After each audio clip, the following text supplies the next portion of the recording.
From when we hear your cry, there will be a wage for your, and they will return from the country of the enemies, and the sons returned to their borders, to their land. The book of Jeremiah. I want to wish all the hostages how happy we are and how good it is that you're back home.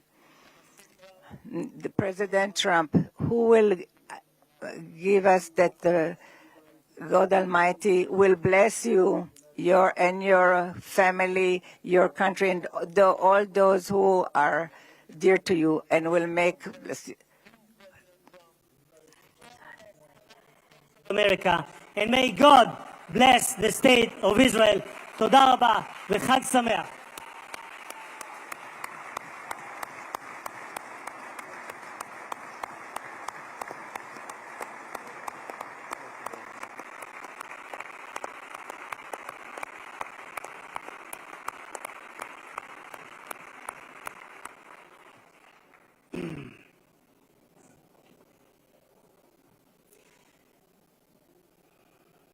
אני מתכבד להזמין כעת את ראש הממשלה.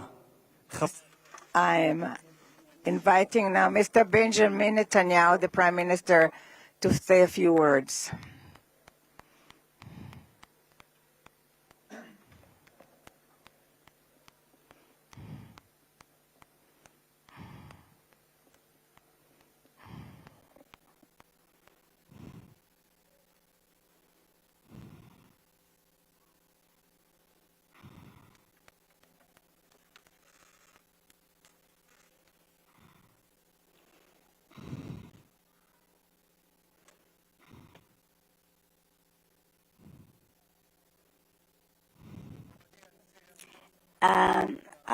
President Herzog and his wife Michal, and the great honorary guests, and headed by our great friend, the President of the United States, President Donald J. Trump.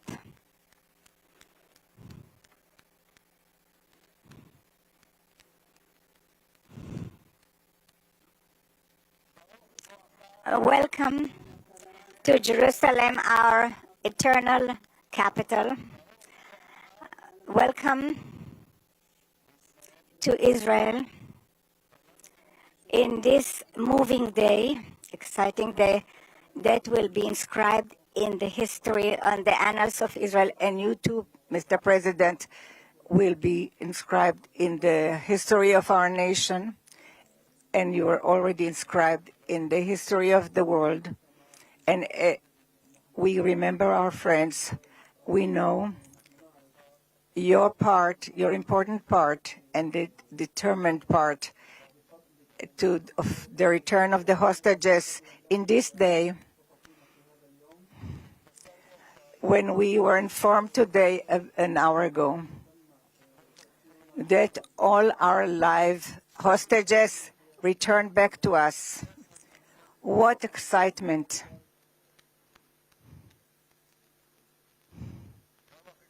How long we've waited for this moment, and we have committed to return everyone. And I want to thank you personally and on behalf of the whole nation. Thank you, Mr. President, President Trump.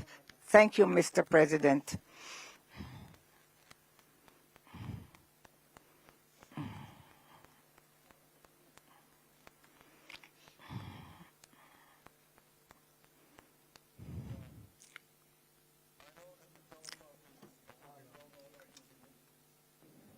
But I'm not sure about the translation. So I'll say words in English. President Trump, the Knesset welcomes you and your distinguished delegation to Jerusalem, our eternal capital. This is your first visit to Israel since you recognize Jerusalem as our capital and moved the embassy here. Thank you, President Trump, for that.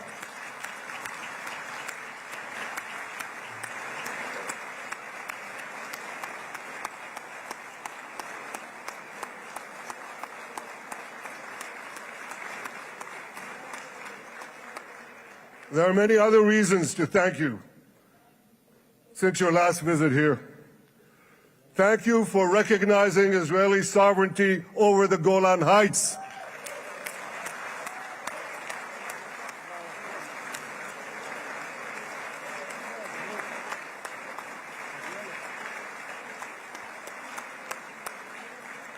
Thank you for standing up to the lies against Israel in the United Nations.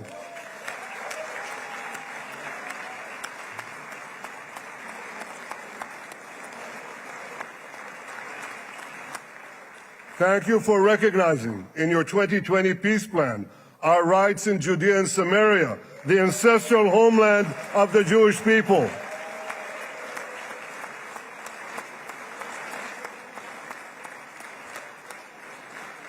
Thank you for brokering the historic Abraham Accords. Abraham, Eskamei Avraham.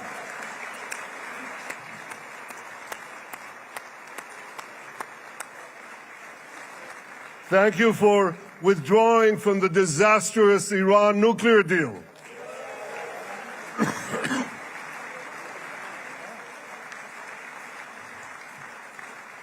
Thank you for supporting Operation Rising Lion and for your bold decision to launch Operation Midnight Hammer. Boy, is that, you got to hear this.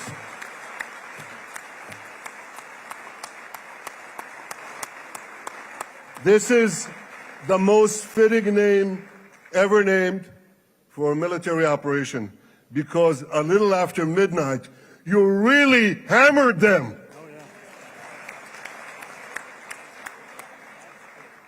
My friends, this is only a partial list, but it's enough to affirm what I've said time and again. Donald Trump is the greatest friend that the state of Israel has ever had in the White House.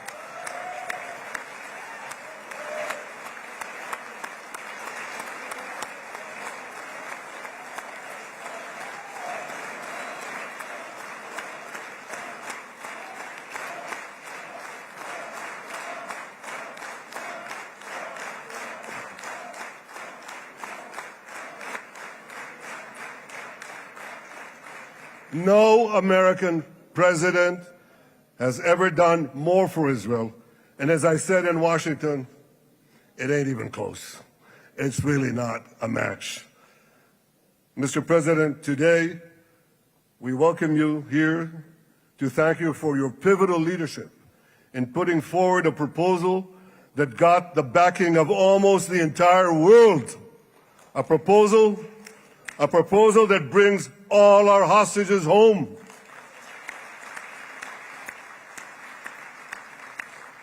A proposal that ends the war by achieving all our objectives. A proposal that opens the door to an historic expansion of peace in our region and beyond our region. Mr. President, you are committed to this peace. I am committed to this peace. And together, Mr. President, we will achieve this peace. We've done it before.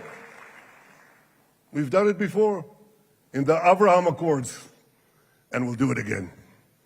Mr. President, today the Jewish calendar marks the end of 2 years of war. That war began on October 7th, on the Jewish festival of Simchat Torah. You always tell me, and you tell the world, remember October 7th. Mr. President, we remember. We remember the thousands of Hamas terrorists who stormed into our towns and kibbutzim. We remember the 1,200 people Hamas savagely slaughtered in cold blood, including dozens and dozens of Americans. We remember entire families burnt alive as they embraced each other. We remember the beautiful young Israelis brutally gunned down at the Nova Music Festival. We remember the hundreds of our citizens who were dragged into the dungeons of Gaza, including 12 Americans, men and women, young and old. babies and elderly Holocaust survivors. My friends, Mr. President, Donald, these monsters take babies as hostages. In response to this barbaric attack on October 7th, Israel did what it had to do.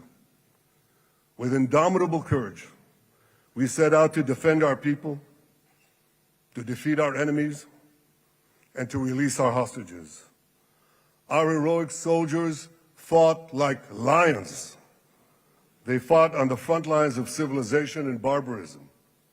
Israel achieved amazing victories over Hamas and the entire Iran terror axis. Sinwar, Dev, Hania, Nasrallah, Assad, they're all gone.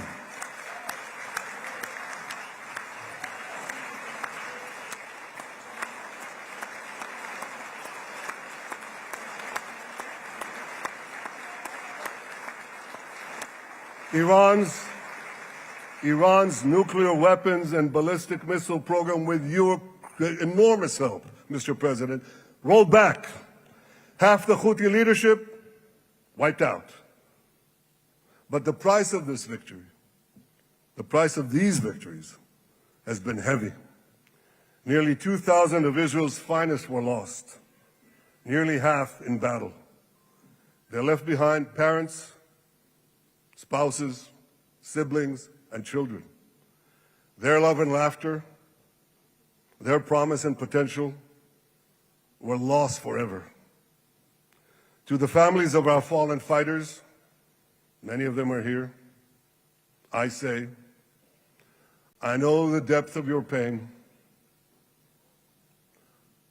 I know the inconsolable grief that will accompany you for the rest of your lives. The State of Israel bows its head in eternal gratitude to our fallen heroes. Because of these heroes, our nation will survive. Because of these heroes, our nations will thrive. And because of these heroes, our nation will have peace. Mr. President, thousands of our brave soldiers were also wounded, suffering terrible blows to body and soul. Brave soldiers like Ari Spitz.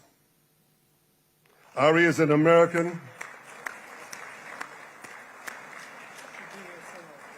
Ari is an American Israeli who was injured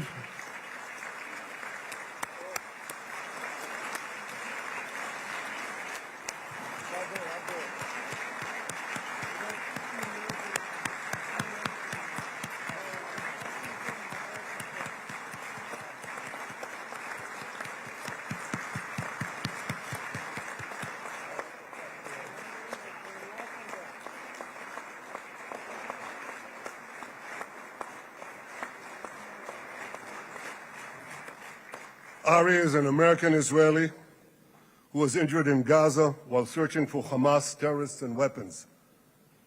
Two of Ari's comrades were killed in this action, and 10 were injured.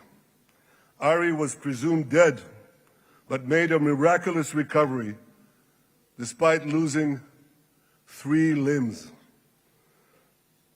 Ari, stand up for a minute alone. Stand up. There you go. There. Ari, you are the spirit of Joshua. You are the spirit of David. You are the spirit of the Maccabees. You are the spirit of Israel. I salute you. We all salute you.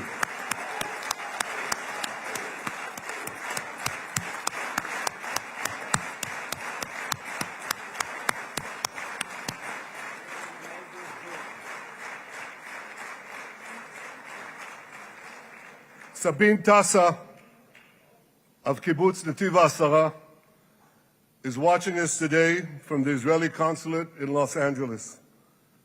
Sabine lost her husband and her oldest son on October 7th. She is the mother of 3 other boys. 2 of them, Koren and Shai, witnessed their father jump on a Hamas grenade to save his two sons. We all saw the film of those two boys crying out in pain, "Father is dead. Why? Why did God save me?" Mr. President, my friend Donald, I've seen some very tough things in my life. But I couldn't bring myself to watch those boys suffering again. So I didn't see this film except once. Yet Sabine, their mother, has had the strength and fortitude to show this film across the world. And my wife Sarah and I asked her, "Sabina, how do you do it? Why do you do it?" And she answered, "I do it to show the entire world the monsters Israel is fighting and the justice of our cause." This is what she's doing once again in Los Angeles. Sabine, you can hear me now. So I want to tell you on behalf of all of us, you embody the spirit of our biblical heroines, Deborah, Ruth, and Esther. You too are the spirit of Israel, and we all salute you.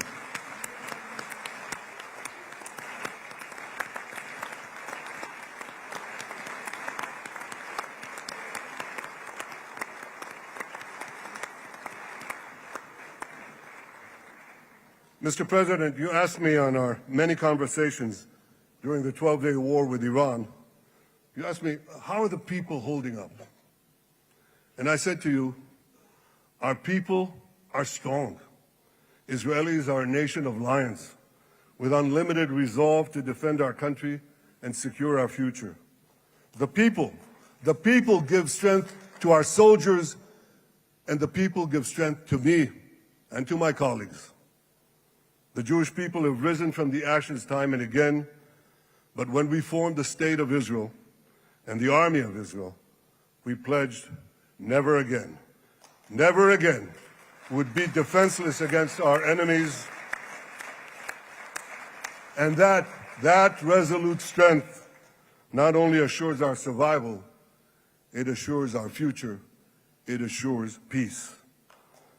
We have paid a high price for this war, but our enemies now understand just how powerful and just how determined Israel is. They understand that attacking Israel on October 7th was a catastrophic mistake. They understand that Israel is strong and that Israel is here to stay. And this, Mr. President, is the indispensable foundation of peace. Peace through strength.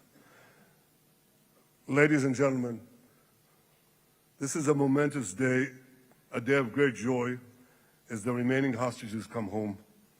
My wife Sarah and I have met with the hostage families many times.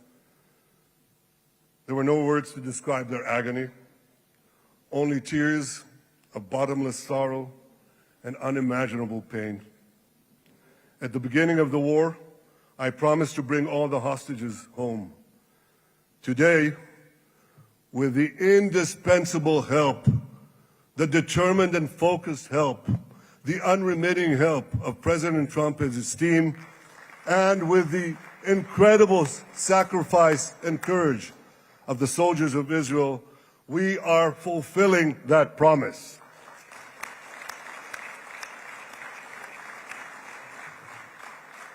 It has been a long journey to get here. In the first week of the war, our brave soldiers put military pressure on Hamas, and the international community put diplomatic pressure on them. This enabled us to secure the release of over 100 hostages. In heroic rescue attempts behind enemy lines, Israel's special forces rescued 8 live hostages and brought back the remains of dozens more. But as time went on, we all know what happened. The diplomatic pressure was turned on its head. More and more governments bought into Hamas's false propaganda. More and more governments succumbed to anti-Semitic mobs in their own countries. They just turned on Israel. They called for us to surrender to Hamas demands, just leave Gaza immediately, they said, end the war without committing to disarm Hamas, without committing to demilitarize Gaza. Had Israel succumbed to those demands, not only would Sinwar, Nasrallah, Assad, and Iran's missile and nuclear program remain intact, not only that, because in no time, the Hamas killers would be back on the border fence, ready to repeat the horrors of October 7th again and again, as they vowed to do. But just at that point of maximum pressure on Israel, a man named Donald J. Trump was elected President of the United States.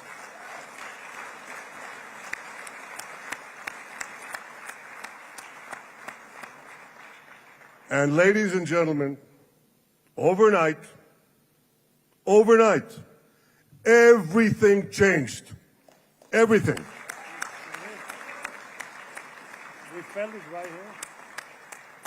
Mr. President, thanks to your unequivocal backing of Israel, we secured a second hostage deal within weeks of your election. And in the months that followed, we worked closely together to forge a path to bring the remaining hostages home and end the war. End the war in a way that ensures the disarming of Hamas, the demilitarization of Gaza, and that Gaza would never again pose a threat to Israel. 2 months ago, you fully backed my decision to send the IDF into the last Hamas stronghold in Gaza City. You shared my view that this military pressure would help free the hostages. And despite all the criticism, all the naysayers, we were right. Hamas caved in. And 2 weeks ago, you succeeded in doing something miraculous. You succeeded in doing something that no one believed was possible. You brought most of the Arab world, you brought most of the world behind your proposal to free the hostages and end the war. I want to thank Steve Witkoff, Jared Kushner, and Ron Dermer for their great contribution to this effort.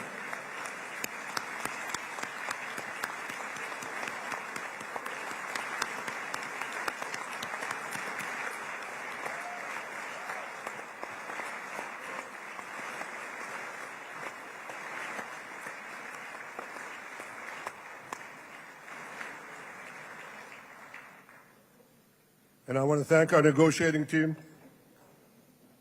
I believe that the close cooperation between the two of us, between our two nations, combining Israel's military pressure and President Trump's unmatched global leadership. I have to tell you, I've seen a lot of American presidents. I've seen them all in the time that I've been here, and I've been here quite a lot of time. I've never seen anyone move the world so quickly, so decisively, so resolutely as our friend President Donald J. Trump.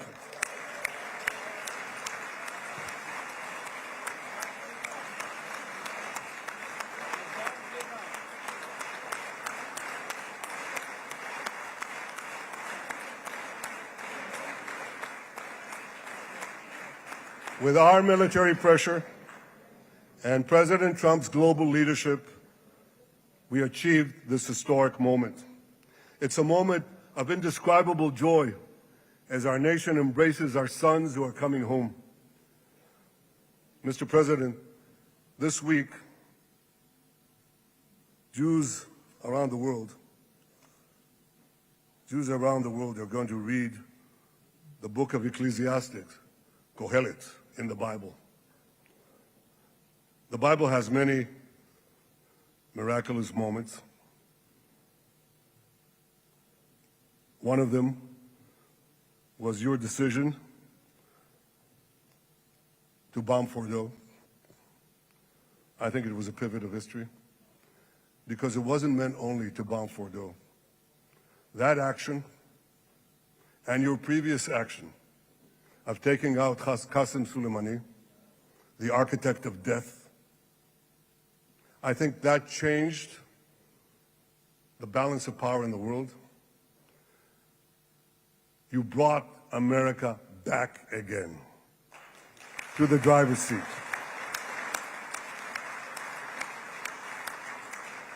Now, I said that we're going to read this week the book of Ecclesiastes. It's not a book of action. It's a book of meditations, of thought, a perspective on life and on death. And in this book, we read the immortal words of King Solomon. To everything there is a season, and a time for every matter under heaven.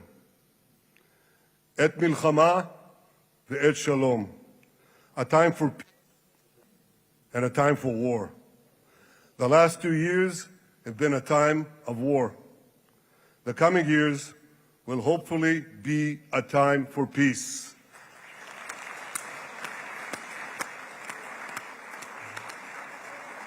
Peace inside Israel and peace outside Israel.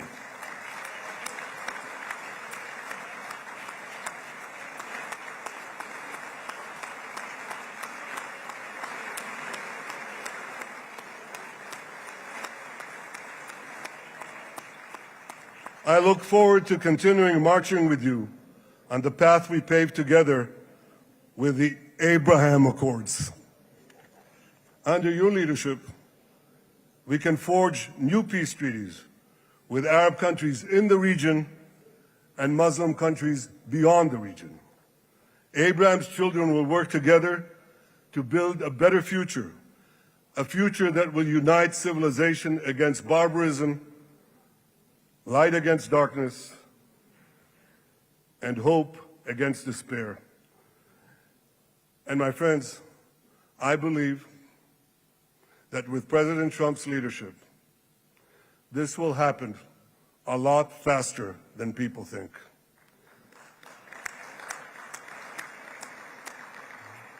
As Prime Minister of Israel, I extend my hand to hold those who seek peace with us.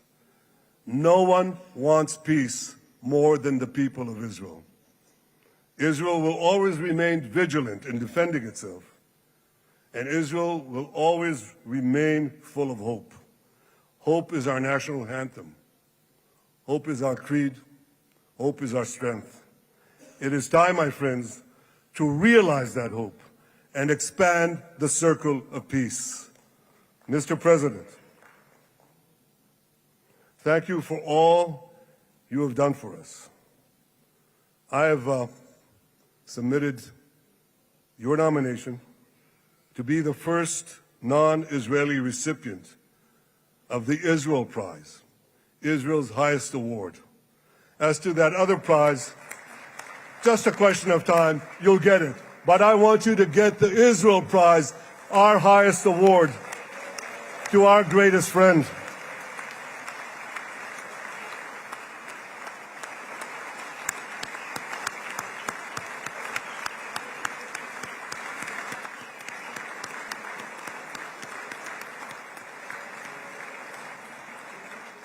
When others were weak, you were strong. When others were fearful, you were bold. When others abandoned us, you stood by our side. On behalf of the government and people of Israel, I thank you for your extraordinary friendship. Thank you for helping bring our hostages home. Thank you for supporting Israel's march to victory. Thank you for paving a path to peace. מכובדי נשיא ארצות הברית, ידידי דונלד. Honorary President, welcome to Israel. Welcome to Jerusalem.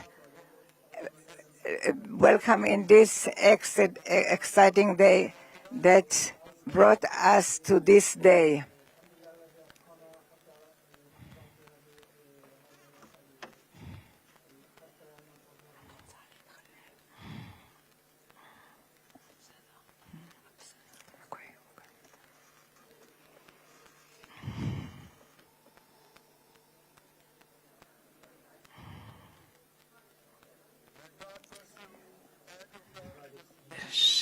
May God bless America, may God bless Israel, and may God bless the covenant between our two promised lands. Thank you, Mr. President.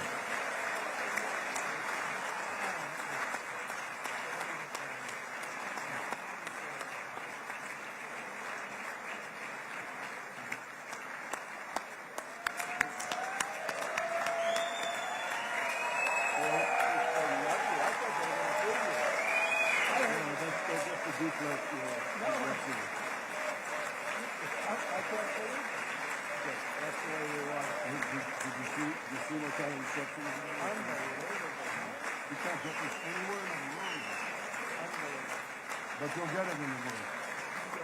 Thank you.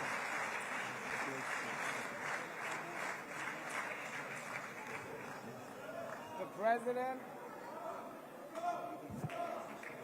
Where?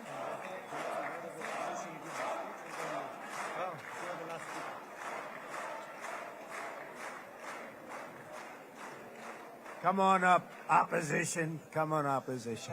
Yeah, okay.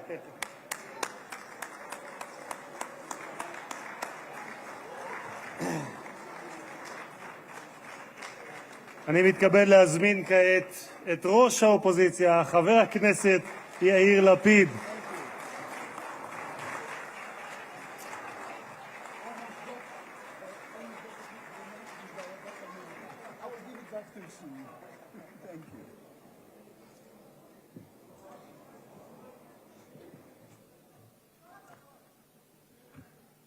Mr. Speaker, members of Knesset, ministers, President Herzog, Prime Minister Netanyahu, distinguished guests, Your Excellency, President Trump. For 2 years, we waited for this moment. 2 years of sleepless nights, 2 years without air in our lungs. Our eyes are filled with tears today. Our hearts are filled with gratitude. Our children are coming home.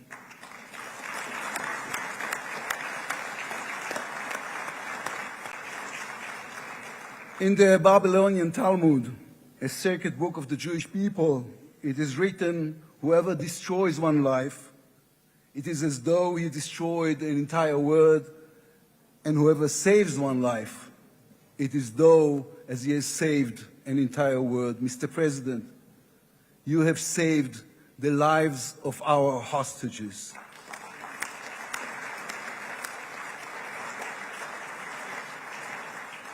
But you saved so much more. You have saved the souls of the bereaved whose loved ones now will be brought home for burial. You have saved thousands of soldiers who will now not fall in battle. And you have saved millions from the horrors of war. You have saved more than one life, and each life is an entire world. This is a historic moment, and a reminder that history is shaped by people. It is shaped by those who know the past, but have the vision to change the future. When you were elected, you declared that you would be the president of peace. You have kept your word. The fact that you were not awarded the Nobel Peace Prize is a grave mistake by the committee. But they will have no choice, Mr. President. They will have to award it to you next year.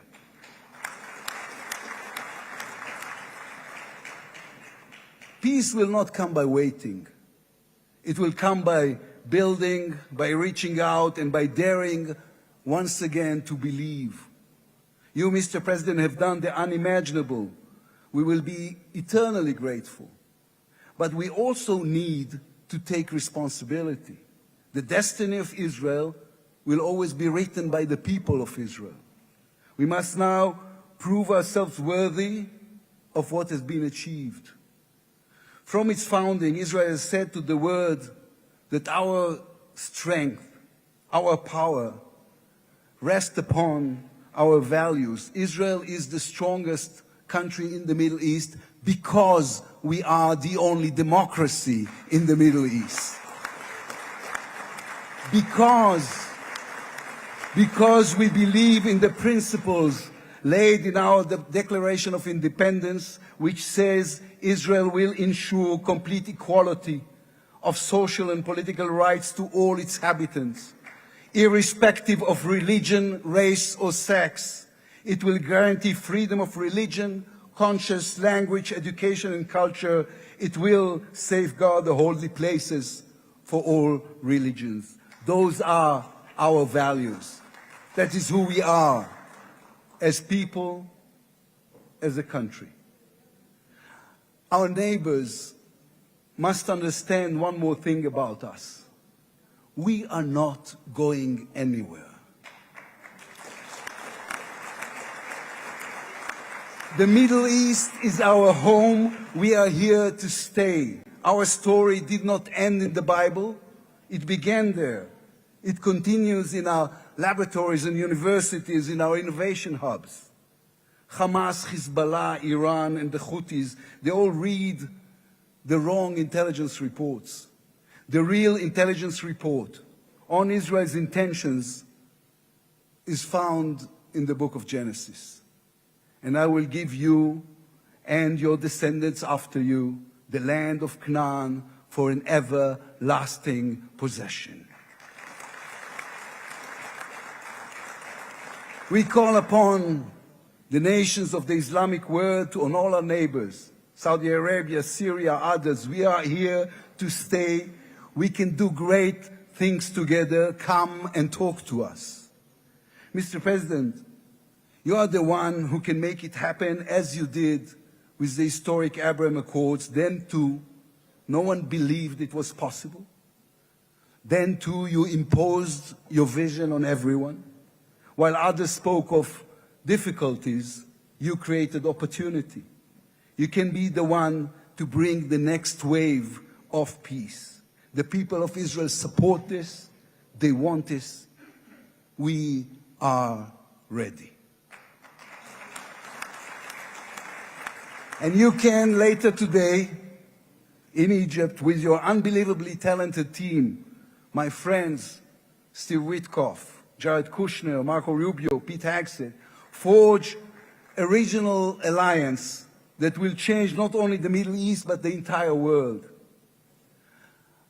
After 2 years of war, the peoples of this region should look around and ask themselves, whose situation is better? Those who chose the path of peace or those who chose the path of war?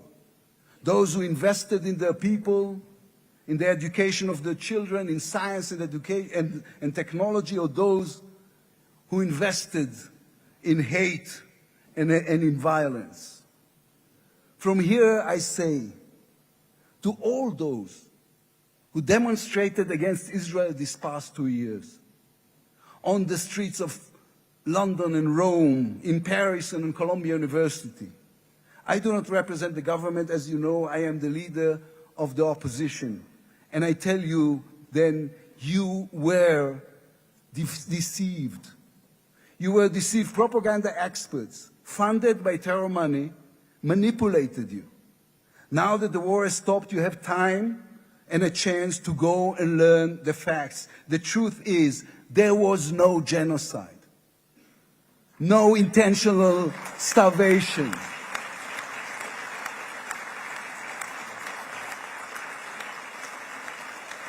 The truth is, there was an army and a country fighting in the most complicated conditions imaginable against terrorists who send their own children to die for a follow-up, who use their own children as human shields. The truth is that the democratic state was attacked by a fanatical terrorist organization. 1,200 people were killed in one day, women were raped, babies were burned alive. And all the while, they played with your minds, selling you the absurd idea that supporting Islamic terror is somehow a liberal value. There is good and evil in this world. When you stand with Hamas, you stand with evil. When you stand with Hezbollah, you stand with evil. When you stand with the Iranian regime, you stand with evil. When you stand with Israel, you stand on the side of justice.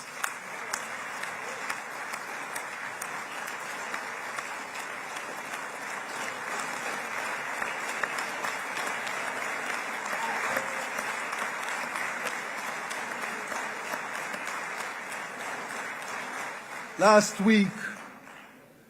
week I attended the 7th October memorial ceremony. An inspirational woman called Galit Dan spoke on stage. Galit had a daughter, Noya, a 13-year-old girl who was autistic like my daughter. And Noya was full of light. She loved Harry Potter. On that dark day, Noya was sleeping at her grandmother's, Carmela's house in Kibbutz Nir Oz. Carmela was 80 years old. Their bodies, grandmother and granddaughter, were found embraced. They were murdered together. On stage at the ceremony, Galit said a sentence that moved us all. We don't want revenge, she said. We want redemption. Today, the redemption begins. Israel has endured 2 terrible years on the battlefield and in the international arena. But in those 2 years, we also rediscovered our own greatness. We remember how good we can be, our pilots who took control of the skies over Iran, our industries leading the world in technology, our civil society, which reached out to help every victim of the war. We will move forward toward a different future. Our heroic soldiers who saved us all will fold away their uniforms and rise as teachers and engineers, scientists and innovators, investors and small business owners. We will never be able to repay the debt to those who sacrificed everything these past years, to those who, as President Lincoln said, gave the last full measure of devotion. We can only be worthy of them, worthy of their sacrifice. Mr. President, allow me to speak also to the businessman in you, the deal maker who understands value. If there were one stock in the world I would invest in today, it is the State of Israel. If there were one nation that deserves unrestricted access to GPU chips, to AI and SMR technologies, to American markets, it is the State of Israel. Israel's future is intertwined with our eternal alliance, our strategic and moral covenant with our greatest friends, the United States of America. This war is over. We will always need to stay vigilant, to guard against those who seek our destruction. But the State of Israel is about to reinvent itself. The challenges ahead demand not only strength, but a new vision. It's time to take a new path, to be a nation that is advanced and thriving and peace-seeking. We have waited for this moment, for the end of the war, for the return of the hostages, for the chance to rechannel our grief and loss into the energy needed to rebuild our nation. Thanks to you, Mr. President. Thanks to our soldiers, our lions. Thanks to the millions of great Israeli patriots who filled the streets and the square and never, not for one moment, gave up on the hostages. Thanks to all of them, the strength within us can now rise, succeed, and build for our future and for our children. Thank you very much. God bless the United States of America. Am Israel Chai.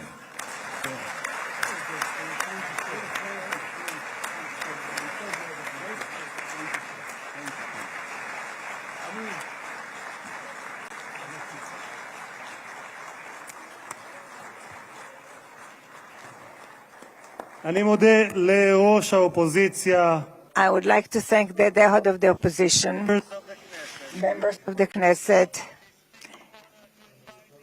President of the United States of America, His Excellency Donald J. Trump, to address the Knesset.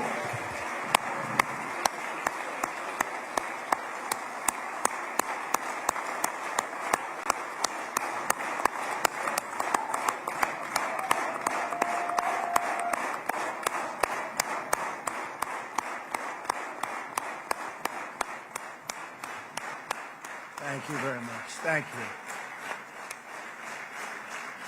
Thank you very much, everybody. It's a great honor. Nice place. Very nice place. Mr. President, Mr. Prime Minister, Mr. Speaker, esteemed members of the Knesset and cherished citizens of Israel, we gather on a day of profound joy, of soaring hope, of renewed faith, and above all, a day to give our deepest thanks to the Almighty God of Abraham, Isaac, and Jacob.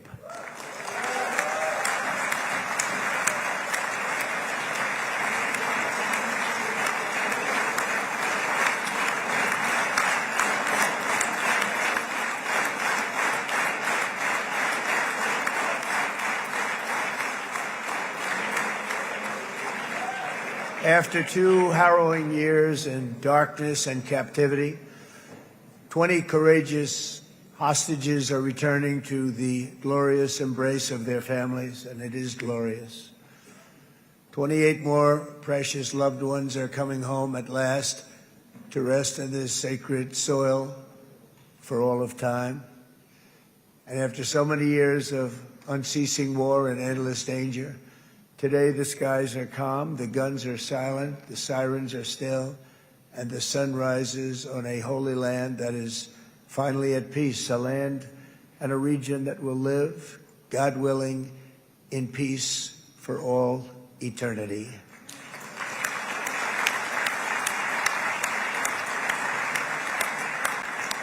This is not only the end of a war, this is the end of an age of terror and death, and the beginning of the age of faith and hope and of God. It's the start of a grand concord and lasting harmony for Israel and all the nations of what will soon be a truly magnificent region. I believe that so strongly. This is the historic dawn of a new Middle East.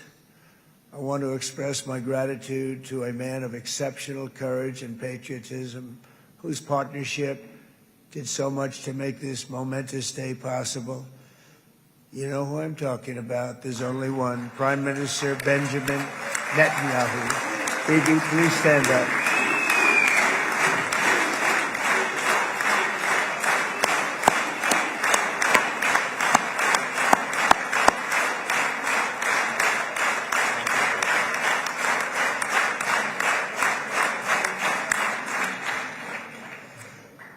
And he is not easy, I want to tell you.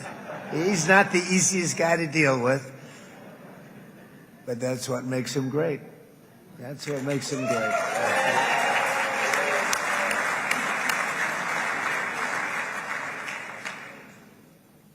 Thank you very much, baby. Great job.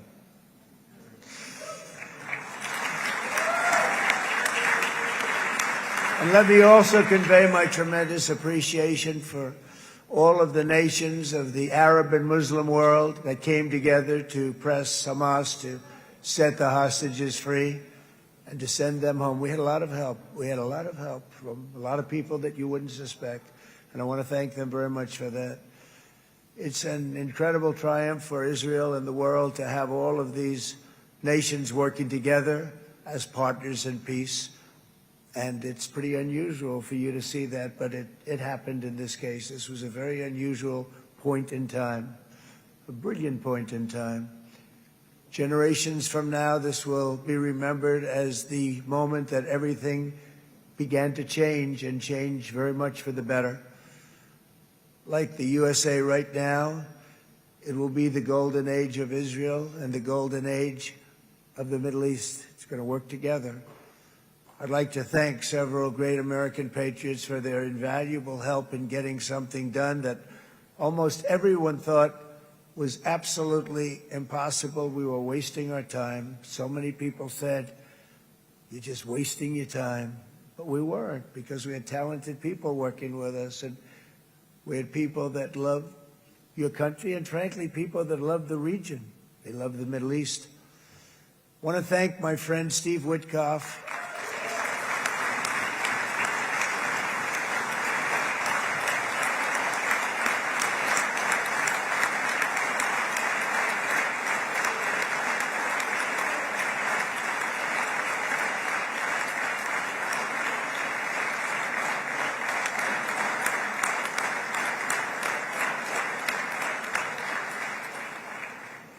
You know, Steve was chosen by me. He never did this before, but I knew him as a few things. He was a great businessman, but I know a lot of great businessmen, to be honest with you. He had tremendous negotiating skills, but I know a lot of people that negotiate pretty well, although it is an art. But there are people that can negotiate pretty well. But most importantly with Steve, he's just a great guy. Everybody loved him. Everybody. I mean, I know some negotiators that are so good, but you wouldn't have had peace in the Middle East. Would be in World War III right now with some of these guys. Everybody loves Steve, and they respect him, and they somehow can relate to him. I've known him for many years, and I've seen it over and over again. להוציא את חבר הכנסת עודה, להוציא אותו מהאולם, להוציא אותו מיד, החוצה, החוצה. Please expel this Knesset member. Please expel this Knesset member. Please expel Knesset member Kasif out of the hall. Please expel him immediately.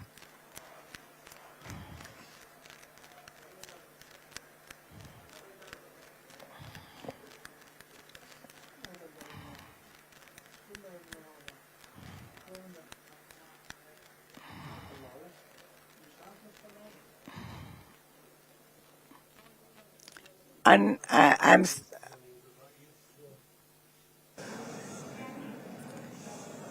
That was very efficient.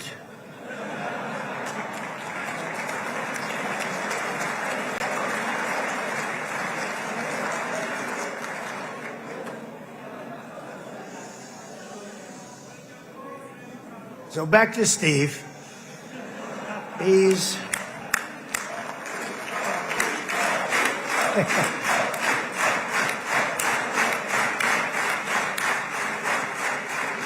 But I tell one story because he was so involved, and then we called in Jared. We need that brain on occasion. We got to get Jared in here. We got to get a certain group of people. But Steve started this all by himself. I call him Henry Kissinger, who doesn't leak. Okay? Henry is a big leaker. He leaked. Steve doesn't leak. Steve just wants to get the job done. He wants to do what's right. But I'll give you just a quick story because, as you know, he's working on the war with Russia and Ukraine, a war that would have never happened if I were president. A shame. 7,000 young soldiers a week are being killed. More than that this last week. It's a shame. It should have never happened. But it did happen, and we won the race, and I took over this horrible war that's been raging, and I thought it would be easily settled. I thought it was a hell of a lot easier than doing what we just did very successfully with Israel and a lot of other people. But this came first, and we'll get that one. But I set up a meeting for him to meet with President Putin, thinking it would be a 15 or a 20-minute meeting. Steve had no idea about Russia, had no idea about Putin too much, didn't know too much about politics, wasn't that interested. He was really good at real estate, but he had that quality that I was looking for, and I didn't see it around in too many ways. And I set up the meeting with Putin, and I called. I said, is Steve finished yet? That was about a half an hour into the meeting. No, sir, he's not. He's still inside. This is in Moscow. I said, well, how's he doing? I don't know, sir. He's still inside. I called up an hour later. Let me speak to Steve. Sir, he's still with Putin. He's with President Putin. I said, wow, that's a long meeting, 1 hour. I called up an hour later. He was still with Putin. 3 hours later, he was still with Putin. 4 hours later, he started to get the word that he was going to be coming out soon. And in 5 hours, he came out. I said, what the hell were you talking about for 5 hours? And he says, just a lot of interesting things. We're talking about a lot of interesting things, including what he went in there for, but you can't talk about it for 5. You can talk about it for a certain period of time, and you know what you're getting. But that's a talent. That's a talent, where you can do that. Most people I'd send in, number one, they wouldn't be accepted. Number two, if they were, the meeting would last 5 minutes, and that's what happens with Steve. Everybody loves him. They love him on this side. They love him on the other side. And he really is. He's a great negotiator because he's a great guy. So thank you very much, Steve, very much.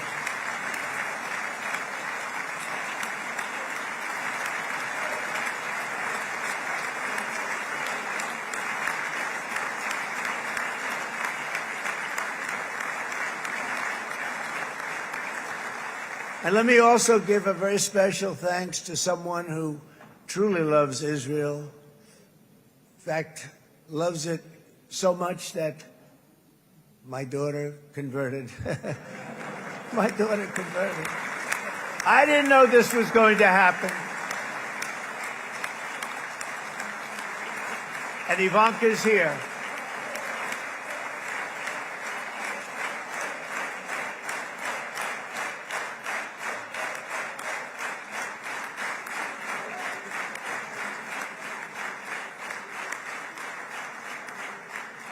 And Bibi, you do know this was not in the cards for me. You understand that.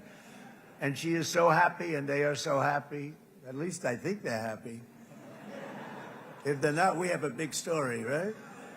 No, they have a great marriage, and they get along great. They're best friends. They have a very special relationship. But Jared has been so helpful. He really did something very special.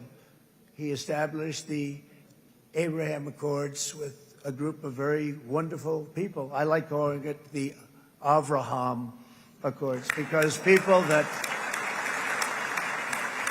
right? Avraham. It's so cool. It's so much sort of nicer, you know, the Abraham versus the Avraham.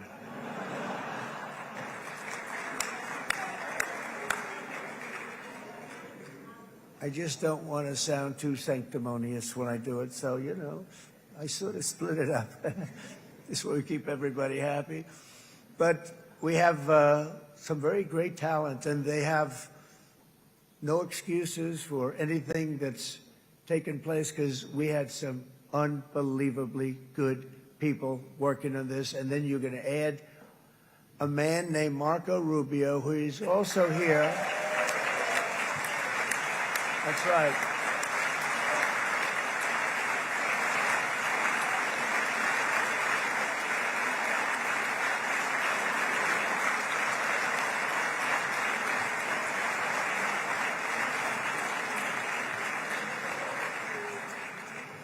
And I have a prediction that Marco will go down, I mean this, as the greatest Secretary of State in the history of the United States. I believe that.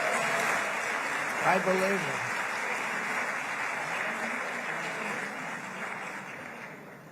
it. And he and I, you know, we really fought it out. You remember, he was tough. He was nasty. Who the hell thought this was going to happen, Marco, right? And now I'm saying he's going to go down as the greatest. He will. He was always smart and sharp, and people respect him. And then we have somebody who's young, but an unbelievable leader. I saw it a long time ago, and he's turned out to be even better than we thought. Right, Susie? I think even better. And that's Pete Hegseth, who is our Secretary of War, formerly Secretary of Defense.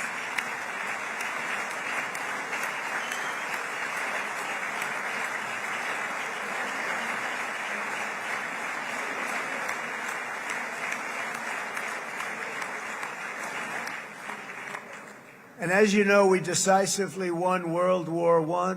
We decisively won World War II decisively. And everything in between and everything before it, we won everything. And then they had the brilliant idea of changing the name from war, you know, it was war, to defense. And with that went a certain thinking. And we fought in a very politically correct way after that. We always had the strongest military, and now we have a stronger military than we've ever had before. Because of my first term, I've totally rebuilt the military, every aspect of it.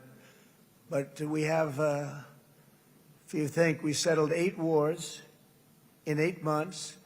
I'm now including this one, by the way, if that's okay. They may say, well, that was quick, because yesterday I was saying 7, but now I can say 8. The hostages are back. The hostages are back.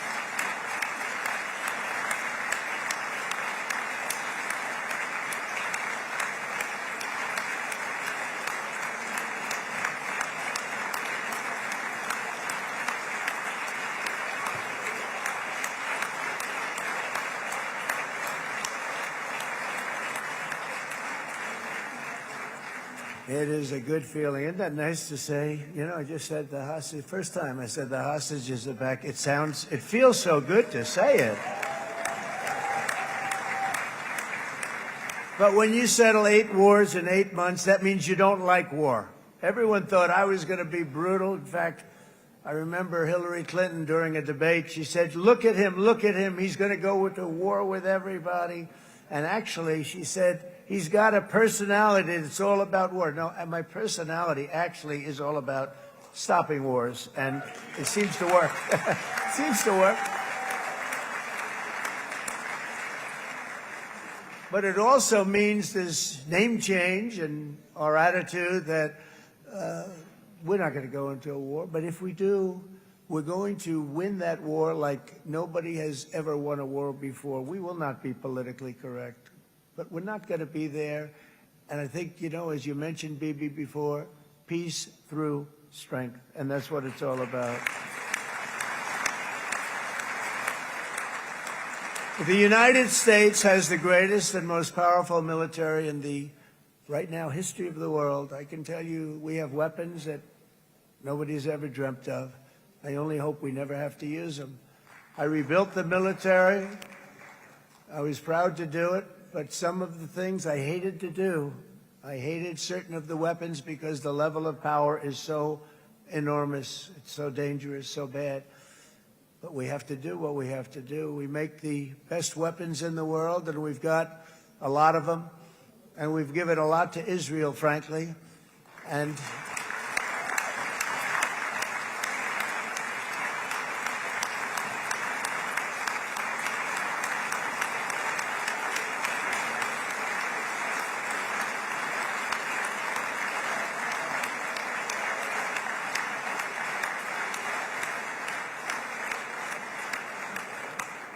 I mean, Bibi would call me so many times, can you get me this weapon, that weapon, that weapon? Some of them I never heard of, Bibi, and I made them.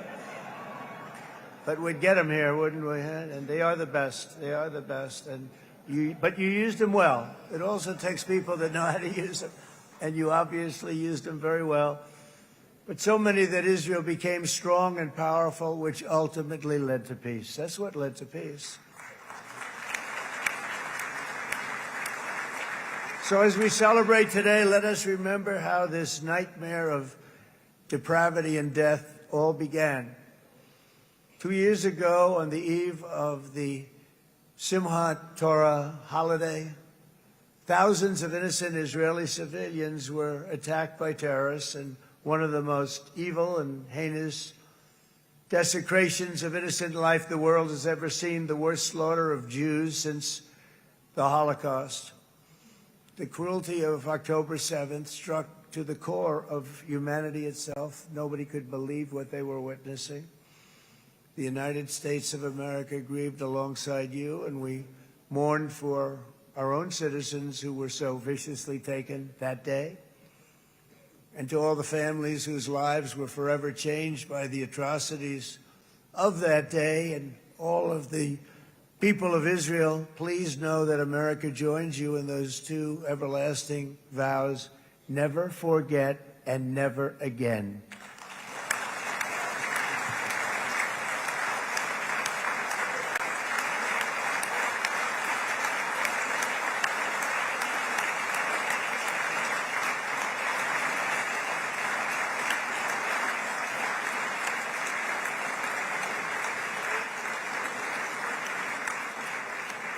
From October 7th until this week, Israel has been a nation at war, enduring burdens that only a proud and faithful people could withstand. It was a very tough period of time.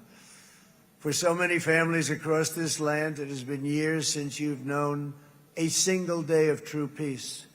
But now at last, not only for Israelis, but also for Palestinians and for many others, the long and painful nightmare is finally over. And as the dust settles, the smoke fades, the debris is removed, and the ashes cleaned from the air, the day that breaks on a region transformed and a beautiful and much brighter future appears suddenly within your reach. This is now a very exciting time for Israel and for the entire Middle East, because all across the Middle East, the forces of chaos, terror, and ruin that have plagued the region for decades now stand weakened, isolated, and totally defeated. A new coalition of proud and responsible nations is emerging, and because of us, the enemies of all civilization are in retreat. Thanks to the bravery and incredible skill of the Israeli Defense Forces and Operation Rising Lion,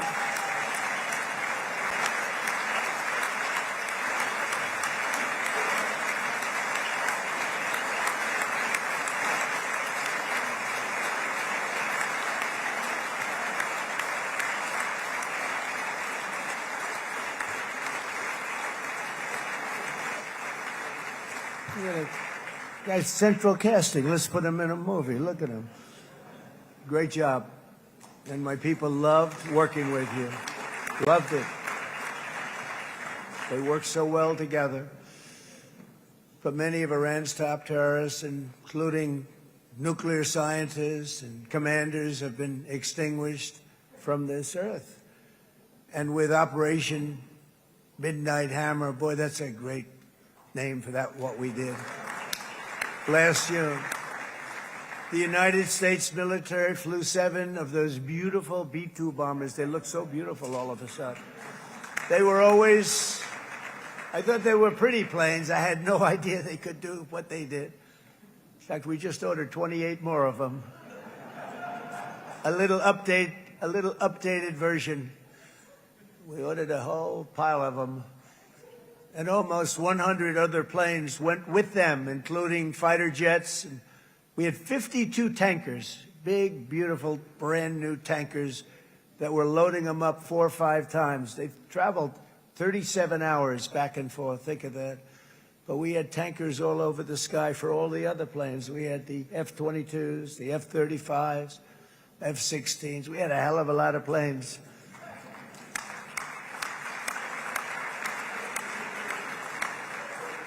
So we had 52 gas stations in the sky. That's what they call them. I'll tell you, I wouldn't want to be flying one of them. We have our great General Raisin Cain right here. General, stand up. This guy. What a general. Thank you.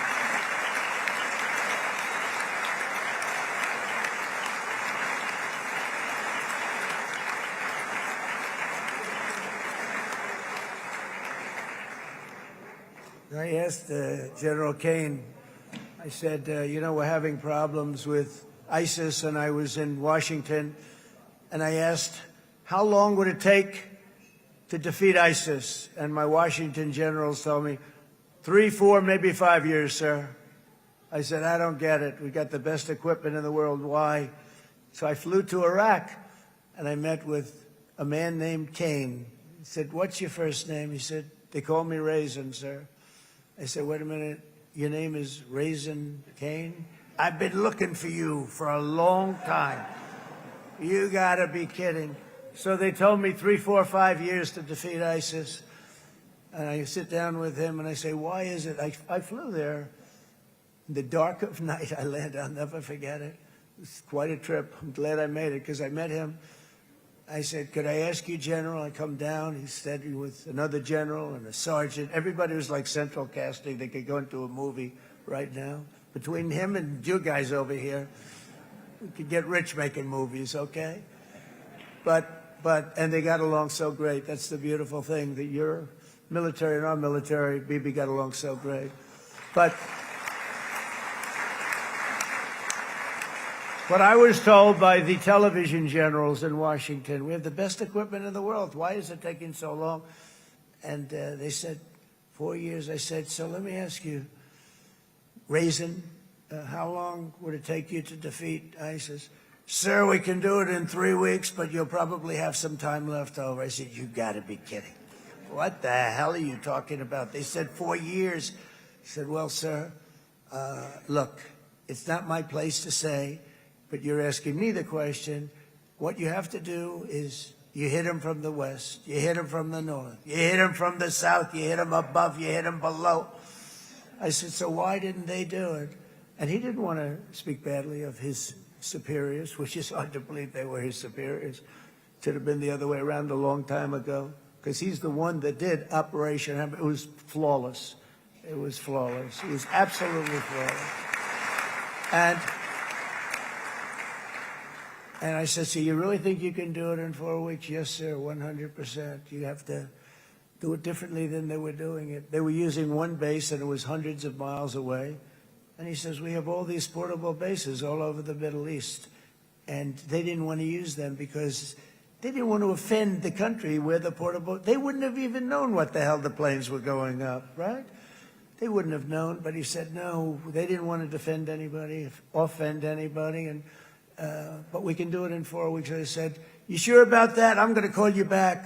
I'll call you back on Monday. I'm going back to Washington. But you think 4 weeks? Yes, sir, I think we can do it in 4 weeks. We'll have time left over. So I call him on Monday. I said, you think you can do it? 4 weeks. I said, go ahead and do it. He did it. I'll tell you, he did it in 4 weeks, less than 4 weeks. So, General, stand up, please. Again, this is a real general. This is not a television general. He doesn't want to go on television.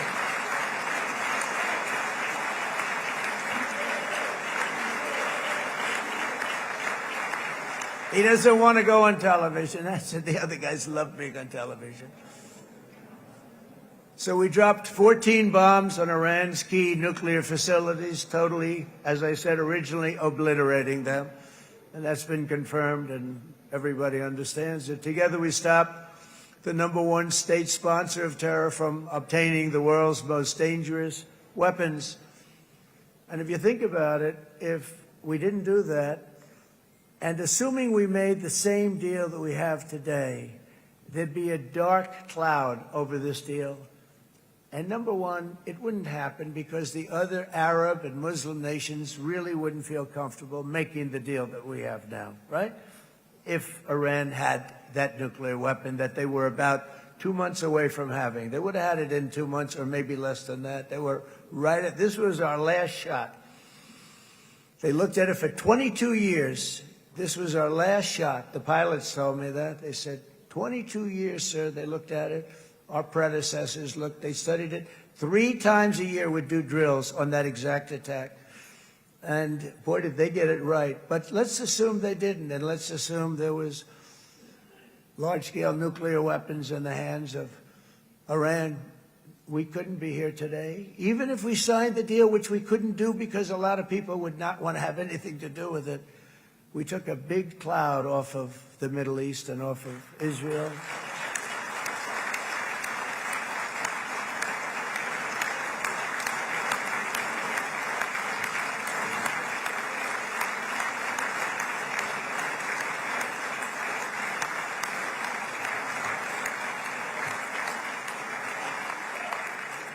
And it was my honor to help.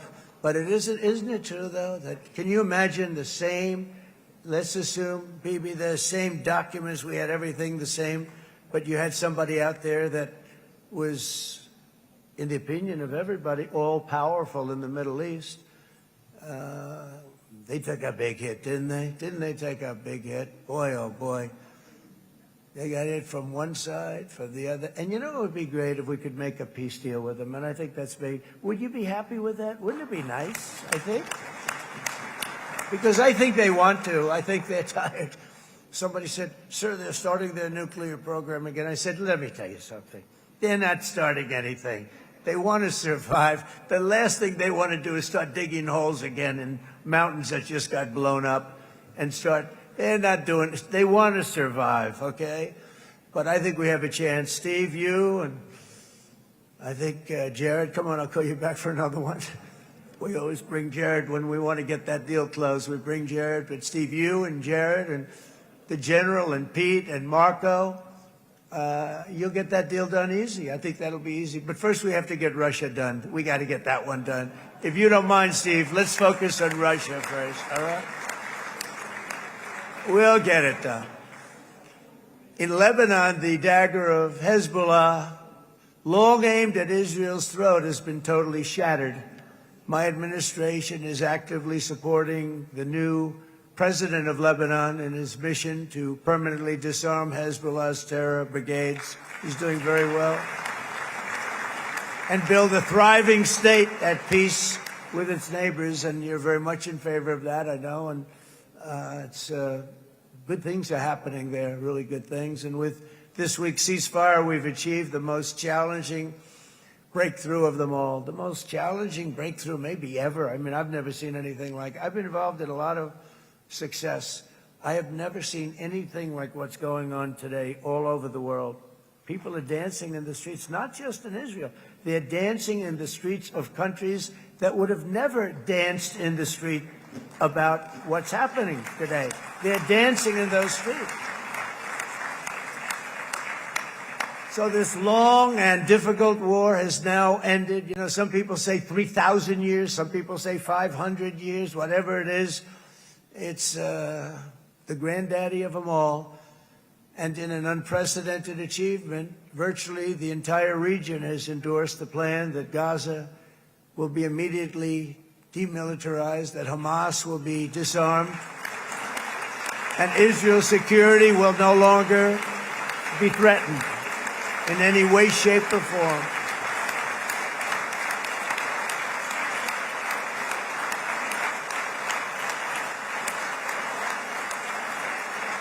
So Israel, with our help, has won all that they can by force of arms. You've won. I mean, you've won.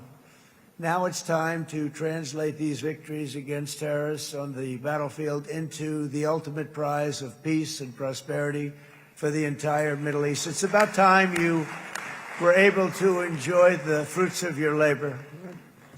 Mr. Opposition Leader. I said he's a very nice opposition leader. I think, no, he's a nice man.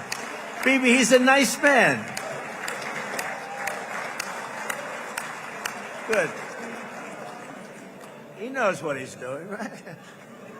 No, a very nice guy.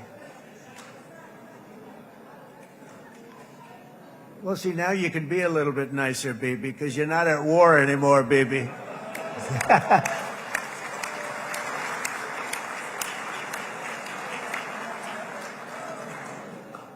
But only by embracing the opportunities of this moment can we achieve our goal of ensuring that the horrors of recent years will never happen again. You don't want to have to go through this again.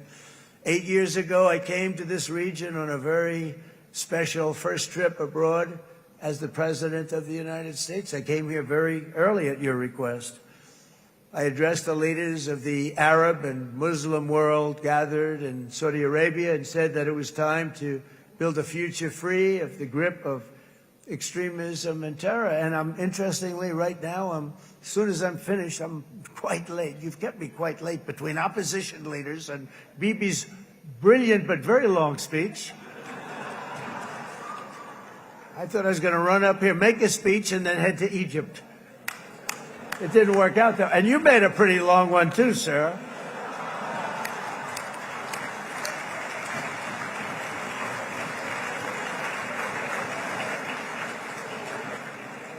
But I liked what you all said. It could be worse. Supposing on top of it, I didn't like what you said. That would be no good, Ron, would it? Ron, you did a great job, by the way, Ron.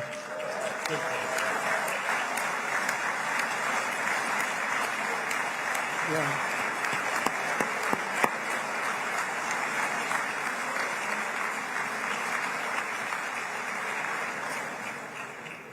So I'm going to be meeting, actually, in a little while, I'm going to be meeting with the most powerful, the richest nations, really, in the world, although now, with the tariffs, the United States is by far the richest nation in the world, as you probably have been reading. But the richest nations, most powerful nations, tremendous, headed by some tremendous people in many cases. Some cases I wouldn't say necessarily I would endorse, but I will tell you some incredible people that really helped us make this all possible. So I'll be going there. I'll be quite late. They might not be there by the time I get there, but we're going to give it a shot.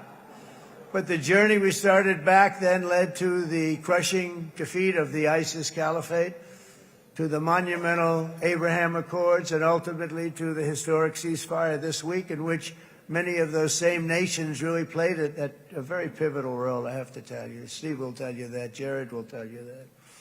Together we've shown that peace is not just a hope that we can dream about. It's a reality we can build upon day by day, person by person, and nation by nation. And because of that, the Middle East is finally ready to embrace its extraordinary potential. You have extraordinary potential in this region. It should now be clear to everyone throughout the region that decades of fomenting terrorism and extremism, jihadism and anti-Semitism have not worked. They haven't worked. They've been a disaster. They've just killed. They've killed. They've backfired completely and totally. They've just totally backfired. Everything that you thought, take it worst case, it's turned out to be worse than that. They have not worked. From Gaza to Iran, those bitter hatreds have delivered nothing but misery, suffering, failure, and death. They've served not to weaken Israel, but to annihilate the very forces that did the most to foment this hatred. And it's really, I mean, everybody that's tried it has become irrelevant. Meanwhile, we've seen those nations that set aside their differences, reached across ancient divides, and pursued engagement are now among the most successful in the region. They're getting along with Israel, and they're doing great. And I can tell you the 4 nations that joined the Abraham Accords early on, and you'd all be doing me a favor, and I'm going to be saying this in a little while to some other friends, would love you all to, is this right, Jared? Join up in the Abraham Accords. We have to join up and get together. You can have that whole thing filled out. We had a very weak administration, worst president in the history of our country by far. And Barack Obama was not far behind, by the way.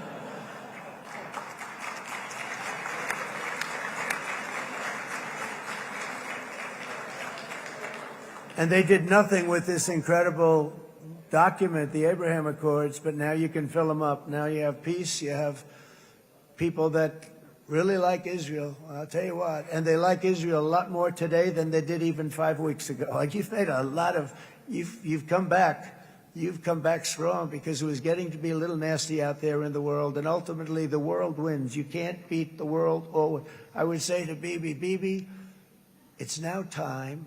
And he understood it better than anybody, because ultimately, you know, the world's a very big place. And I've said a lot. I said, this piece of land is very small. It's unbelievable what you've done with that tiny, you look at a map even of just not the world, the Middle East, and you have this little dot. And think of what you've done. It's incredible. It's incredible.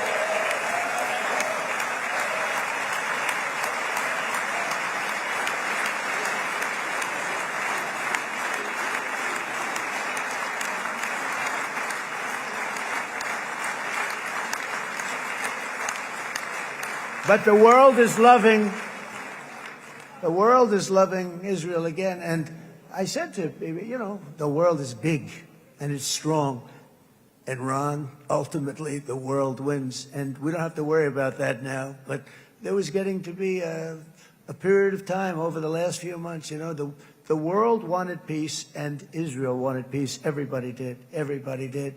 And what a victory it's been, right? What a victory it's been. If you would have gone on for 3, 4 more years, keep fighting, it was getting bad. It was getting heated. The timing of this is brilliant. And I said, Bibi, you're going to be remembered for this far more than if you kept this thing going, kill. It would be it would not be the same. And I just want to congratulate you for having the courage to say, that's it, we've won, and now let's enjoy our lives and let's rebuild Israel and make it stronger and bigger and better than it's ever been before. We're going to do that. Took a lot of guts. And the choice for Palestinians could not be more clear. This is their chance to turn forever from the path of terror and violence. It's been extreme, to exile the wicked forces of hate that are in their midst. And I think that's going to happen. I've met some people over the last couple of months that want to see it happen very much. And after tremendous pain and death and hardship, now is the time to concentrate on building their people up instead of trying to tear Israel down. We don't want that to happen again.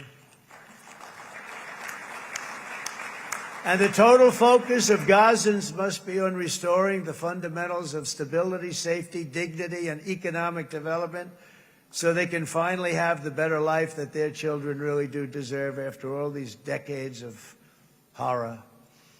I intend to be a partner in this effort in the sense that we're going to help and we're going to do something that became unbelievably popular. Everybody wants to be on it. It's called the Board of Peace, okay? How about that? Is that a beautiful name? Like a board of peace.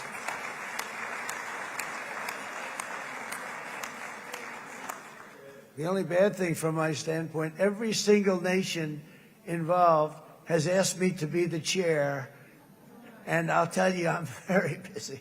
I didn't count on that, but you know what? If we do it, we'll do it right, and we have unbelievable power and wealth, because you're going to need wealth. You're going to need wealth to rebuild things, and they have wealth like few people have wealth. I want to thank the Arab and Muslim nations for their commitment that they've made to support a safe rebuilding of Gaza and beyond. I have many Arab countries, very wealthy countries, that came up and said, we'll put up tremendous amounts of money to get rebuild Gaza. And I think that's going to happen. The power, they want dignity, they want to come forward, and they want to say, and I want to say who they are, because what they're doing is going to be, I think, something that you're going to be very impressed with, Bibi. And you need that. You need the kind of economic power that they have, and they want to see it work.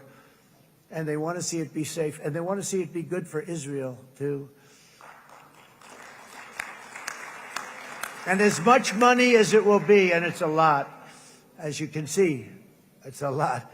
For these countries, it's relatively little relative to their worth. It's really a lot of money like most people could never even conceive, but for these countries, it's not that much, especially because it ensures success and stability in the Middle East, which is what they want to see. So many of them will be with us in Egypt in a little while, I think. I'm not sure. They may be gone. They may have taken their Boeing 747s and left. I said, what kind of a plane do you fly? 747. I said, that's a large plane. No, they may have. Steve, do you think they've left on their their brand new Boeing 747s? Or I don't know. We're going to find out soon. It's going to be a big story.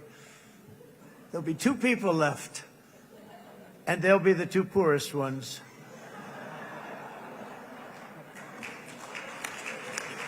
But it will be the wealthiest and most powerful group of nations. So the group that we have assembled, that's waiting for us, is the wealthiest and most powerful group ever assembled at one time. There has never been a group like this. And they're only looking for good. They want good. They're going to do good. And as those commitments are made, I'm going to let the world know who's doing it, because they really deserve to get the credit. And some of them probably won't want the credit, but they deserve it. It's more obvious than ever that the productive and responsible nations of this region should not be enemies or adversaries. You should be partners and eventually even friends, and that's what's going to happen. I know it. Together you can stand against the forces of chaos. Yeah, you go ahead. That's an important point.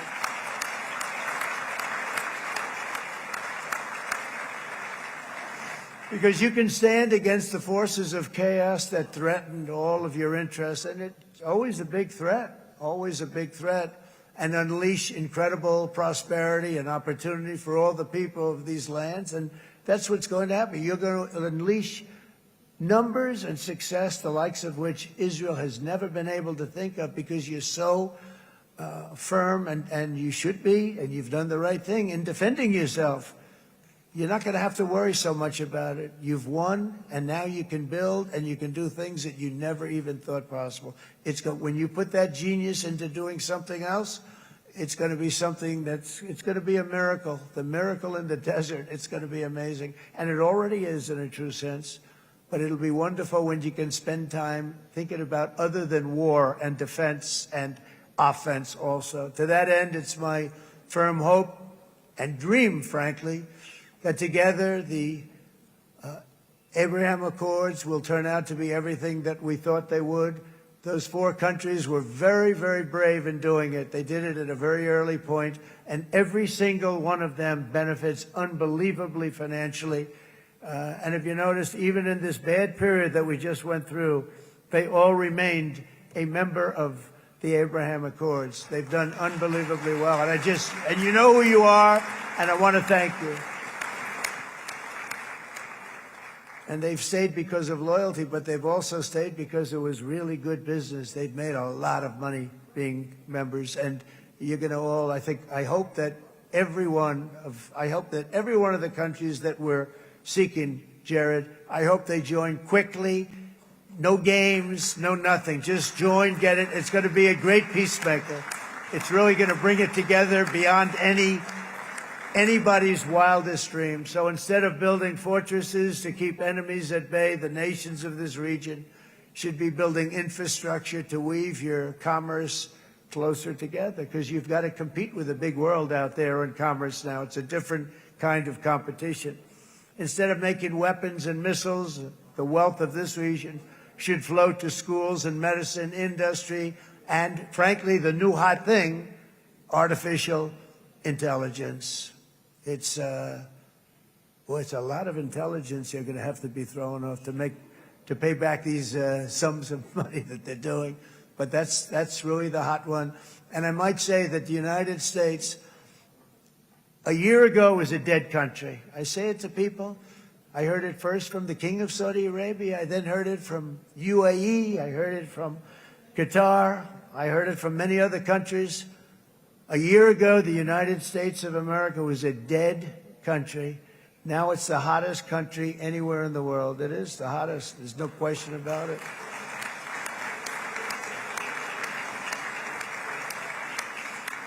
In fact, if you go back a year ago, before the election, although once we had November 5th, we became hot because people got it. I would say November 5th was the time that we became really hot. But once you go back a couple of years, if I were in charge and the country was doing what they, nobody was going to ask me to speak. Nobody asked Joe Biden to come up and speak, I guarantee you that. And if they did, he would have turned them down, I promise you. He didn't speak. He didn't speak, and he didn't speak well. But all of the countries in the Middle East, it could have, what we're doing now, it could have happened a long time ago, but it was strangled and set back almost irretrievably by the administrations of Barack Obama and then Joe Biden. There was a hatred toward Israel. There was an absolute hatred. The setbacks really started when President Obama signed the Iran nuclear deal.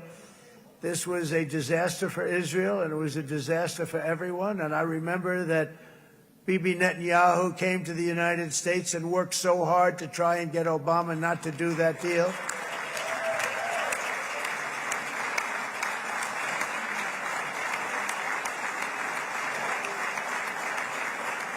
He worked so hard.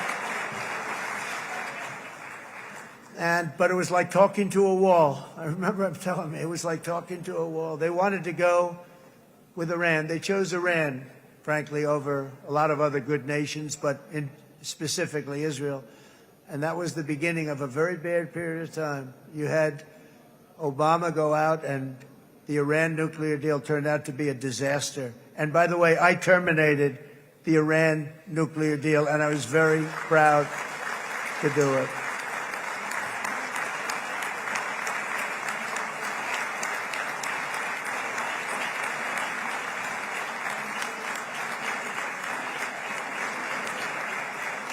Yet even to Iran, whose regime has inflicted so much death on the Middle East, the hand of friendship and cooperation is open. I'm telling you, they want to make a deal.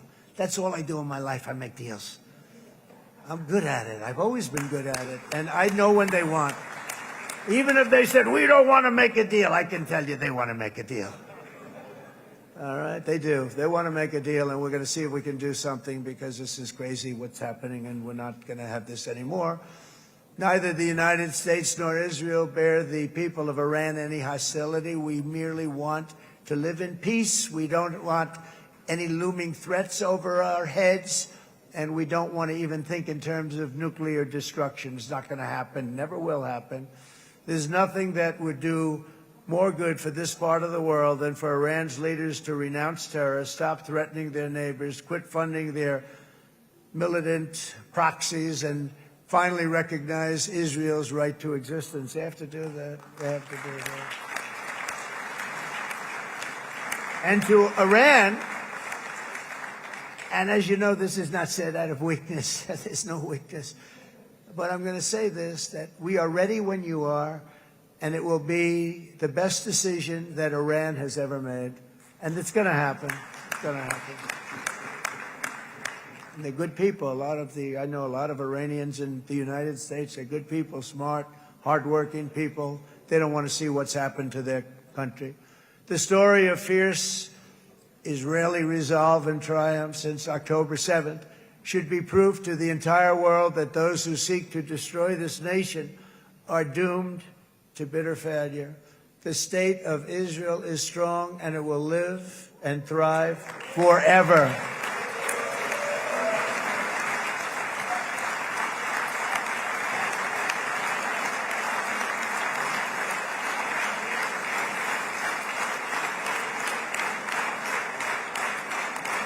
And that is why Israel will always remain a vital ally of the United States of America. Israelis share our values, field one of the world's most powerful militaries. You really do. You have an amazing, what a job you've done. And have one of the most innovative economies on earth. Those are just a few of the reasons why I'm proud to be the best friend that Israel has ever had. And they all say it in the White House. They all say it. I guess it's true because everybody says it, baby. You said it today. Thank you.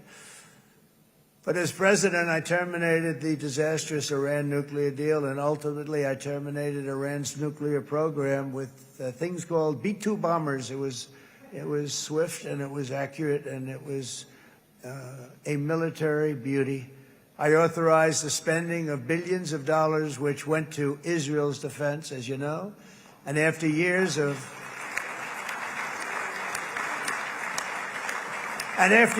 broken promises from many other American presidents, you know that, they kept promising. I never understood it until I got there. There was a lot of pressure put on these presidents. It was put on me too, but I didn't yield to the pressure.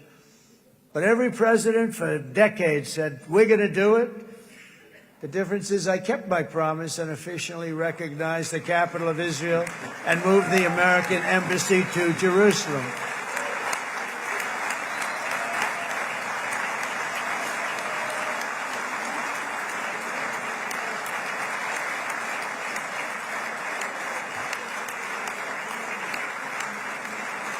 Isn't that right, Miriam? Look at Miriam. She's back there. Stand up, Miriam. Stand up.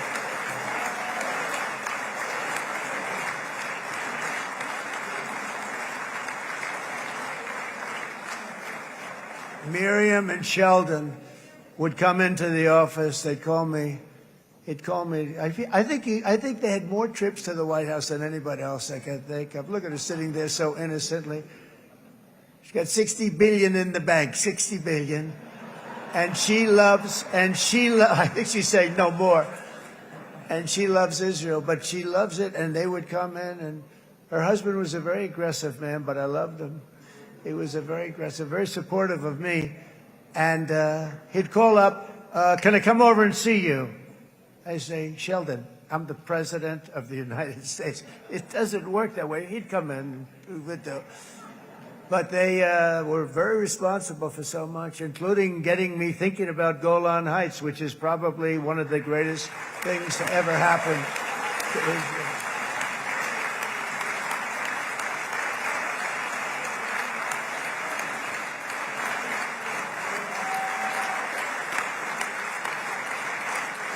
Miriam, stand up, please. She really is. I mean, she loves this country.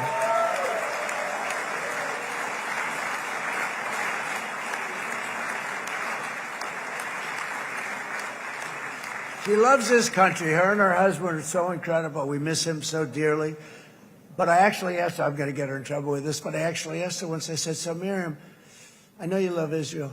What do you love more, the United States or Israel? She refused to answer. That might mean Israel, I must say.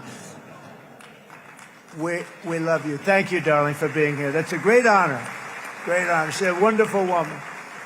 She is a great woman. I've always stood for the people of this community, and I always will. I'll always be with you. I'm always going to be with you. I guess maybe something could happen to change my mind. Somebody that's really stupid gets into office and wants to do really bad things, but that's about it. We don't think we're going to have that happen. I hope we're not going to have that happen. And this man is a good man right here. These two men are good men right here.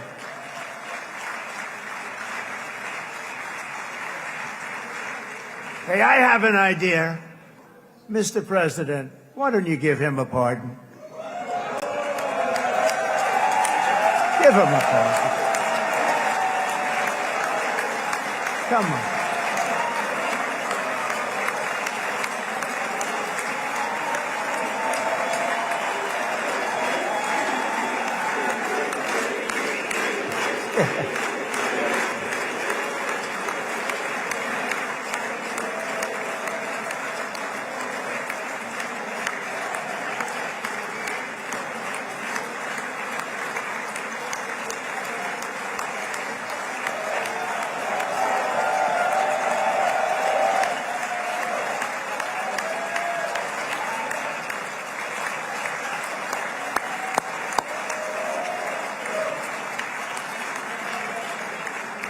By the way, that was not in the speech, as you probably know. But I happen to like this gentleman right over here, and it just seems to make so much sense. You know, whether we like it or not, this has been one of the greatest wartime presidents. This has been one of the greatest wartime presidents. And cigars and champagne, who the hell cares about that?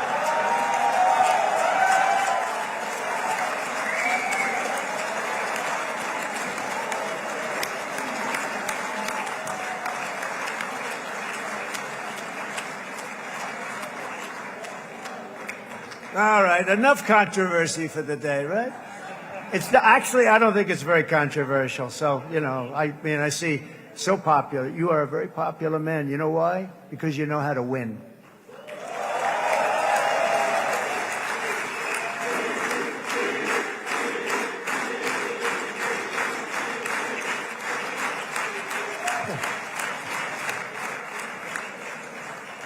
Over the past 2 years, I've met many of the families of the Israelis taken hostage and those that were taken hostage. Unbelievable. I've looked into their eyes. I've seen the worst nightmares of their suffering, but I've also seen something else, the beautiful love of the people, the love of people, frankly, that hold things together, the love that gives you the courage to carry on through thousands of years of persecution and repression, and to emerge with the heart of David. It's the heart of David. It's that love that's defeated the enemies of civilization, built this incredible country and this unbelievable economy, and forged one of the great democracies of the world. That is why it's a true honor to stand here today and address this assembly in your ancient and eternal now capital, Jerusalem. I'm proud to have helped in that regard. This city and this nation stand as living proof that a much brighter future for this entire region is truly within our grasp. For thousands of years, Jerusalem has been a home to Christians, Jews, Muslims, and people of all ethnicities and creeds. This is the holy center of the world's three great Abrahamic faiths. I like that too. Adorned, it's the first time I've seen that word in a while. Adorned with their sacred sites and alive with their pilgrims and visitors from every corner of the globe. But here between the Western Wall, the Temple Mount, and the hill called Calvary, people of every faith and background live, work, pray, serve, and raise their families side by side, and they do it with love. This example is just one of the modern miracles that Israel has given to the world. And just in closing, the leaders in this chamber know better than anyone else the challenges of this harmony, and it's been easily won. No, it hasn't. It has not been. It's been so tough, but it has been, some say, a miracle. What you've done is a miracle. Look at your size. Look at your chances when it all started. And you know, if you think about it, you are safer today, stronger today, and more respected today than at any time in the history of Israel. Think of it. People used to say it wouldn't exist. They don't say that anymore, do they? Yet if safety, security, and coexistence can thrive here in the winding alleys and ancient paths of Jerusalem, then surely peace and respect can flourish among the nations of the broader Middle East. The God who once dwelled among his people in this city still calls us, in the words of Scripture, the turn from evil and do good, to seek peace and pursue it. So he still whispers truth into the hills and knolls and valleys of his magnificent creation, and he still writes hope into the hearts of his children all over the world. And that is why even after 3,000 years of pain and conflict, the people of Israel have never given up from the threats of Zionism, from all sorts of threats. You want the promise of Zion. You want the promise of success and hope and love and God. And the people of America have never lost faith in the promise of a great and blessed future for all of us. From the very first day that modern Israel was founded, we have stood together through thick and thin of setbacks, and through victory and defeat, through glory and heartache. We have built industries together. We have made discoveries together. We have confronted evil together, and we have waged war together. And perhaps most beautifully of all, we have made peace together. And this week, against all odds, we have done the impossible and brought our hostages home.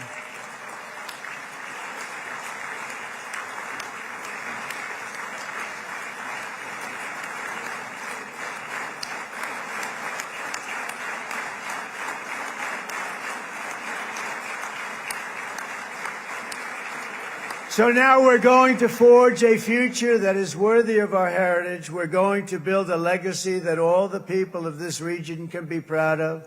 New bonds of friendship, cooperation, and commerce will join Tel Aviv to Dubai, Haifa to Beirut, Jerusalem to Damascus, and from Israel to Egypt, from Saudi Arabia to Qatar, from India to Pakistan, from Indonesia to Iraq, from Syria to Bahrain, Turkey to Jordan, the United Arab Emirates, to Oman, and Armenia, to Azerbaijan, another war that I just settled. We are going to have hope, harmony, opportunity, and happiness here in the spiritual and geographic center of the entire world. That's what you are. Israel, America, and all of the nations of the Middle East will soon be safer, stronger, greater, and more prosperous than ever before.